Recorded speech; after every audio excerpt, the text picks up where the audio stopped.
Finally, we got our hands on a really powerful mini PC. It can run all that you might want. Cyberpunk, all sorts of racing games and shooting games and all that at high and ultra settings, because inside there is a 6nm flagship Ryzen 9 that comes with a good, but quite useless in this case, Radeon 680M, because this PC also comes with an overclocked RX 6600M, and this is almost at the level of the RTX 3060, placed into a case smaller than any Xbox or PlayStation. Let's take a look at how it is built, why it doesn't melt down when running all those games, and what such a mini PC is actually capable of. And to begin with, here's the size of this Minisforum HX99G compared to my 3080 Ti. Almost half the length, but it's not just a mini computer, it's a powerful mini computer. Let's make something clear first. I know very well that you can build a cheaper and a more powerful PC, but let's be honest, not of this size. On the outside, it looks just like a regular PC. You got a USB, headphone, microphone jack, it has 3 USB-A's at the back, and they are too close to each other if you ask me. It has 2 Thunderbolt 4 USB-C ports that are limited in their speed to 20 gigabits per second and in their charging capabilities to 15 watts. It got a 2.5 gigabits per second Ethernet, although it surely can do without it, as this thing got a Wi-Fi 6E in it. The connection here just can't get any faster. It got 2 HDMIs, but for some reason it got no display ports. Because of this, my 2K monitor only works at 144 Hz. 165 Hz is not available, so my picture is 20 Hz less beautiful, I guess. But okay, this is AMD and not Nvidia, so FreeSync via HDMI works just fine. The PSU here is of course proprietary, not standard. This PSU is designed for 270 watts, just like one for a good gaming laptop, so using a USB-C cable for powering it won't do. At the same time, it uses a proprietary round 4-pin connector, so be careful with it, as it won't be easy to find a replacement should you break it. You can mount it on this shock absorber, or put it on the side. It has no airflow from the bottom, and the rubber pads will prevent it from sliding around. Now let's see what's inside. I've already run some tests, so you will understand why I'm so excited. You can easily remove the back cover, there are 4 bolts under the pads, and thus we get access to the insides. Curiously, even the RAM is covered with good heat sinks, although the stock DDR5 at 4800 MHz is not supposed to produce so much heat. But a heatsink on the SSD is a big plus, for we already know that fast PCIe 4.0 SSDs heat up a lot. At the same time, the Chinese did not cut any corners and put a genuine Kingston drive into it, which easily records at 3 GB per second in Crystal Disk Mark. It's just only 512 GB drive. By modern standards, it's certainly not enough. Adobe Premiere, a couple of games, and that's it. But it has a second SSD slot, so it's not a big deal. And now the most interesting thing. We put it apart, we'll deal with this banana later. The cooling system. It fully covers both chips, the Ryzen 9 6900HX and the mobile RX 6600M. It comes with 2 85mm fans. How loud they are, we'll find out soon. 6 heat pipes. The front panel, just like the one on a regular PC case, is connected by a separate board with mini jacks, buttons, USB-A and C. By looking at it, I find it hard to believe that such a small system is capable of running all modern games at high settings and with quite a decent frame rate. Wi-Fi 6E by MediaTek is separately soldered onto the case. Everything is done nicely. There are no ugly antenna rabbit ears. From the inside, the case is made of metal. Overall, the cooling system and the board are definitely made by a competent team of engineers. The plastic elements are in good condition. There is no unwashed flux or other traces of manual soldering. You can see that in the 10 years that Minisforum has been in the market, they managed to arrange and unpolish their manufacturing process. And the quality of this device is no worse than that of solutions by famous brands. I decided not to remove the cooling system. They say if it works, don't touch it. The truth is, there is no point in removing it anyway. In this cooling system, the manufacturer is using liquid metal, so removing it can damage its insulation, which can further damage the system. Trying to improve this cooling system is not something that I would do. It's not really necessary. So, let's give this system a go. The processor is a 16-thread Ryzen 9 6900HX of the previous generation, which is built on a fairly recent Zen 3 architecture. It can boost up to 4.9 GHz per core. All cores together can turbo by a couple of hundred MHz less. The official TDP is only 45 watts. 16 GB DDR5 at 4800 MHz with 2 modules of 8 GB each. Alas, the timings are not good, under 40, so the delay is under 100 nanoseconds, and the throughput is only about 50 GB per second. But still, with such a powerful CPU, this memory will not become a limiting factor. Let's start with CPU Z, where in the built-in benchmark, the 6900HX scores more than 6000 points for multi-threaded performance and almost 650 for single thread. This is quite a good level. The once top-end i9-9900K is lagging behind. Let's give the processor a more difficult task. We'll run Cinebench R23 for 10 minutes. At the same time, we'll look at the temperatures. And here the Ryzen 9 pleasantly surprised us. After all, the energy-efficient 6nm process node is a blessing. Being limited by the stock 45 watts, the 8-core CPU manages to perform at the level of the desktop i5-12400, which consumes 70 to 80 watts for the same result. The cooling system here is just great. It's not a laptop after all. The processor didn't even reach 70 degrees, while maintaining a clock speed of about 3.7 GHz. In this test, even my 9700K heats up to 73 degrees under water cooling. A little more benchmarks for you. A test for archiving and unzipping in 7-zip. Here the 8-core 6900HX scores about 88 GIPS. For comparison, the also 8-core 16-thread desktop processor i9-9900K is almost 15% worse. It scores 77 GIPS. But if you remove hyperthreading, which Intel did when releasing the i7-9700K, then the result is 1.5 times worse, 50 GIPS. Just think about it. These powerful, albeit old, Intel processors lost to a mobile CPU in a tiny box. And now let's give this Ryzen 9 a long time load, and meanwhile make a cup of tea. Half an hour of 8064 stress test with the CPU, FPU and cache checked, I think would be enough. The result is as follows. The tea has cooled down. The processor, being limited by its TDP, heats up to 70 degrees and partially uses the turbo boost. You could tell just by looking at it that this cooling system is capable of more. But alas, this is all you get. The BIOS here is non-functional. It has a lot of settings, but they just don't do anything. You can't change the RAM timings, the CPU TDP, and you can't even undervolt. Universal x86 tuning utility did not help either. The processor is detected, but changing the TDP doesn't work. So although this is a PC, you can tinker with it just about as much as you could with a laptop. Also, this Ryzen 9 6900HX is interesting because it is actually not a CPU, but an APU. That is, it has powerful Radeon 680M integrated graphics, which performs at the level of the popular GTX 1050 Ti.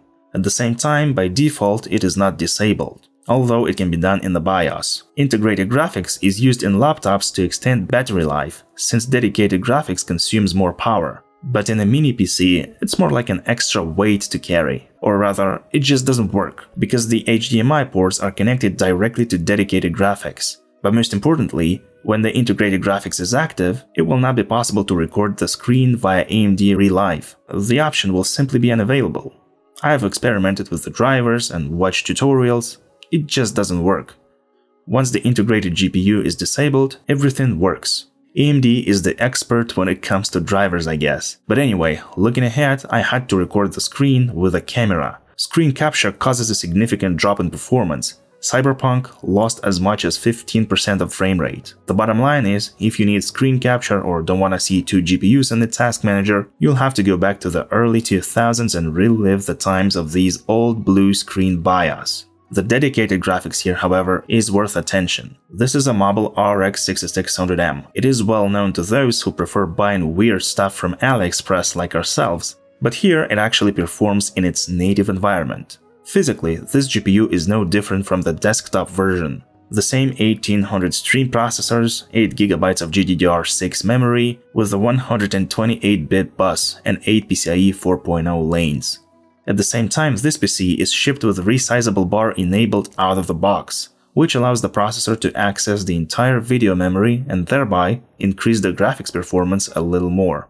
Also, the Minisforum engineers decided to overclock this GPU.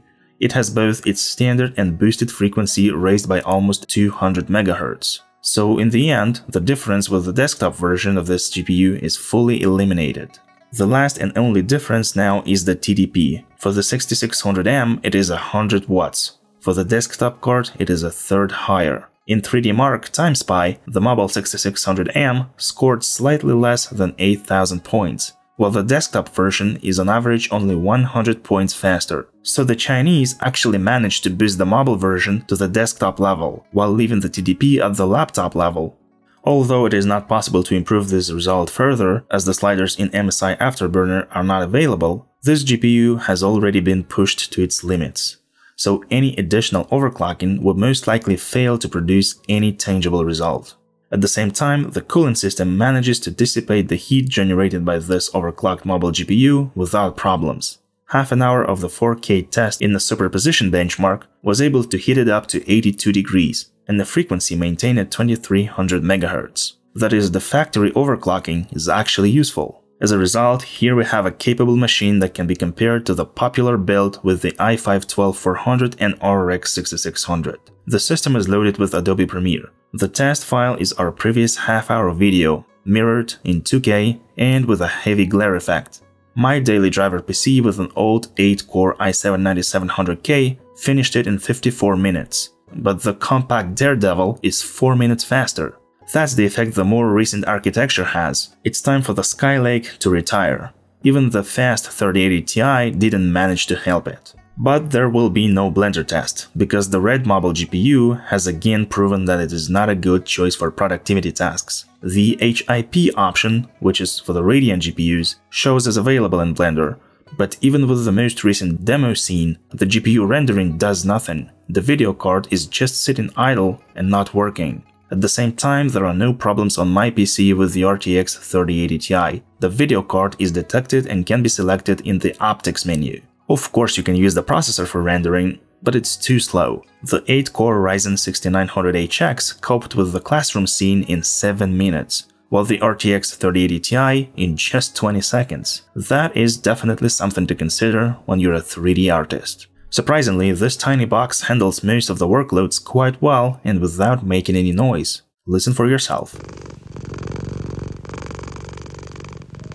In fact, sometimes I thought it wasn't working at all because even in the stress test I didn't hear any noise. And I compared it to a gaming console in the beginning, not for nothing. A fast mobile 8-core and an almost desktop RX 6600 should be able to run games perfectly well. Let's see if it's true. Let's start with popular esports, Dota 2. All the graphic settings sliders are in the rightmost position. The resolution is 2K, and everything is perfect. Even in the most intensive encounters, the FPS is over 150. So you can enjoy not understanding what's going on your screen after yet another update on a fast gaming monitor. There are no stutters, glitches or FPS drops. Overall, on such a mini PC, you will only have to blame yourself for losing a game. And after hitting your desk in fury, after yet another defeat, it will nod to you in solidarity. I heard some people also like tanks. Similarly, in 2K and with absolutely all settings to the maximum, the FPS turns out to be under 100. So even such tankmen like myself, who come in once a month when there's a test for new updates and just rush through the battlefield in an attempt to ram an enemy tank, would be able to have some fun too. At the same time, the temperature inside our case is quite okay. The GPU is loaded to the full, using all available 100 watts and doesn't go above 80 degrees. The processor, as expected, is far away from being utilized to the full, boosting up to 4.5 GHz at about 70 degrees. In short, all the esports titles that you might want are available in 2K, or rather 1440p at Ultra.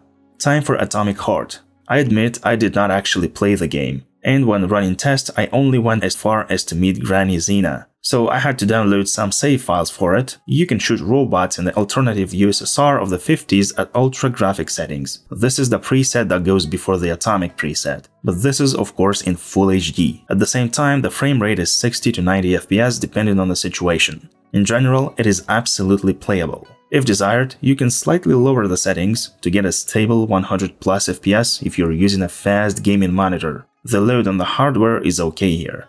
The GPU is boosted to 2.3 GHz. Capped by the TDP limit, it heats up to 80 degrees. The processor is almost idle as usual. It barely loads by 20%, heating up to 70 degrees and maintaining above 4.5 GHz. Since this mini PC is so good, let's launch the Polish Humiliator 2077. Impressive graphic settings, ray tracing is disabled, FSR in quality mode. The built-in benchmark shows the average frame rate of 70 FPS, the lowest was 40. The processor continues to do nothing. Loading the 8-core Red Devil to the full is quite a difficult task. The temperature is below 80 degrees. The frequency is above 4.5 GHz. Overall, with the impressive preset in Full HD, you can play without any issues. If you don't like the upscaling and the FSR magic, which is still worse than DLSS, you can disable it. With the impressive preset, the frame rate will drop slightly, up to 60 frames according to the benchmark, and the minimum will be the same under 40, which of course is absolutely playable in a single-player game. And since the cooling system still has a reserve, it's time to arrange a doomsday for this processor by going to the streets of Night City. The 8-core Ryzen 9 loads up to 50%, maintains the clock speed above 4 GHz, and heats up to only 75 degrees. Alas, a rather low TDP of 45 watts has clearly become a limiting factor here, but it has not become a bottleneck. The GPU is almost always loaded to the full, and there are no stutters. At the same time, the frame rate with the impressive preset with FSR in quality mode gives stable 50 FPS, which is absolutely playable. If desired, you can even try out ray tracing. Yes, as we have already said in our previous video, for the lower tier cards, especially by AMD, you will have to sacrifice quality too much. But if you want to have a touch of the divine rays of Jensen Huang, the preset of minimal ray tracing with automatic FSR will run at 60 FPS. Setting the medium quality ray tracing drops the frame rate below 40, so in general it's better to play at the impressive preset with RTX off. The game will still look quite good and realistic. After such a tough test, firing up Forza doesn't look particularly interesting, but I still wanted to see how this tiny box can handle a beautiful racing game. This genre also has some fanbase and people enjoy driving sports cars in video games too. There is no point in testing the performance in Full HD, it is clear that the RX 6600 has no problems with this resolution. But in 2K, with an extreme preset, it's already interesting. And yes, almost 60 FPS on average in a fairly recent game the RX 6600 can do. At the same time, curiously, this is the only game where the card was limited not by the TDP, but by the maximum frequency. It was boosted above 2400 MHz, consuming 85 to 90 watts. Of course, the temperatures were all okay, and the processor and GPU didn't even get to 75 degrees. This mini PC by Minisforum on the one hand is not a laptop because the cooling system is quite hefty. It does not heat up, doesn't make noise like a hairdryer. On the other hand, it is not quite a PC. There are nuances. But this is a complete product that works as it should.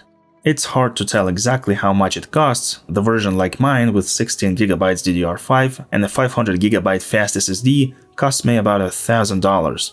The prices are constantly changing. Let's go back to those guys who can build better PCs and try to calculate how much a PC with the same specs will cost, but without adding payment for small size. There are some difficulties here. On the one hand, the performance of the mobile Ryzen 9 6900HX is close to the Ryzen 7 5700X, which is based on the same Zen 3 architecture. On the other hand, the AM4 socket doesn't have support for DDR5 memory, but in this mini PC, the new memory standard is not really important. You can get a speed of 50GB per second on DDR4 without any problems, even on the cheapest modules with a frequency of 3600 MHz, and you will have better delays. So let's stop at AM4.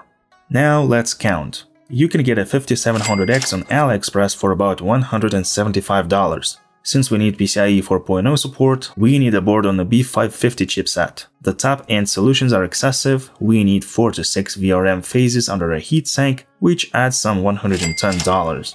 And any cooling tower with 2 or 4 heat pipes for about $25. A set of DDR4 at 3600 MHz for about $60, and a desktop RX 6600 for about $300. Minisforum, unlike many Chinese brands, used a genuine and fairly fast PCIe 4.0 Kingston SSD at 500GB, which adds about $30 more to our price tag. We also need just any case for about $50 and a bronze 500W PSU for about $60.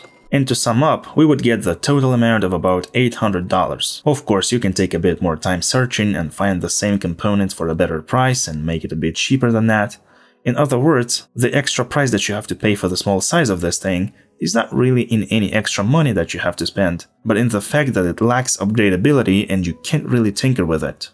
In short, it all depends. On the one hand, Minisforum has created a really cool and one can even say a unique mini computer, which definitely beats the performance of, say, the Xbox Series S, while being a full-fledged computer. On the other hand, it lacks upgradability and perhaps you might even need to pay more for it. Overall, if you're a fan of small-size PCs, this is definitely a go for. I'm sure there are such people out there, and this thing looks quite cool. Just so that you could see how small it is, this is my PC, and by the way, the processor in it is way slower. I really hope that Minisforum will storm our domestic market in the same way it's doing in the West, because their devices are really good and worth attention. If you like our videos and maybe the way we present information in them, there is a subscribe button down below. Do not let the algorithms decide for you what to watch. This was MK. My name is Mikhail Krashin. I'll see you later. Bye.